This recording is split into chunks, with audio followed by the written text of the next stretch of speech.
যারা বাচ্চাদেরকে সুইং গাম কিনে দেন আজকের ভিডিওটা ঠিক তাদের জন্য। আসসালামু আলাইকুম, চলে এসেছি বাচ্চাদেরকে আমরা যারা সুইং গাম কিনে দিই তাদের উদ্দেশ্যে কিছু কথা বলবো। সুইং গামে ঠিক কি আছে আর আমাদের বাচ্চাদের ঠিক কতটা ক্ষতি করে আজকে সেই বিষয় নিয়ে আলোচনা করব। তো না টেনে পুরো ভিডিওটি দেখার অনুরোধ রইল।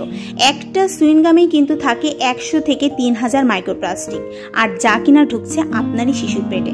তো কেন দিচ্ছেন বাচ্চাকে? সুইং গাম কিন্তু দুই রকমের হয়, প্রাকৃতিক ও সিনথেটিক।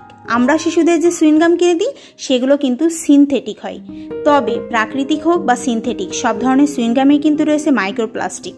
1 টাকার একটি সুইং গামে কিন্তু প্রায় 1 থেকে 3000 প্লাস্টিক কণা থাকতে পারে। সম্প্রতি আমেরিকান কেমিক্যাল সোসাইটির একটি সম্মেলনে বিজ্ঞানীরা এই গবেষণাটি কিন্তু তুলে ধরেছেন। তারা জানান সুইং গামে মূলত পলিথিলিন ও পলিস্টাইরেনের মতো অসংখ্য জীবাণু কিন্তু এর মধ্যে রয়েছে, আর এই প্লাস্টিক কণাগুলো কিন্তু দেহ হজম করতে পারে না, যার ফলে দীর্ঘমেয়াদী প্রভাব পড়ে দেহে। আর আপনার বাচ্চার ক্ষেত্রেও কিন্তু সেই একই ঘটনাটাই ঘটবে।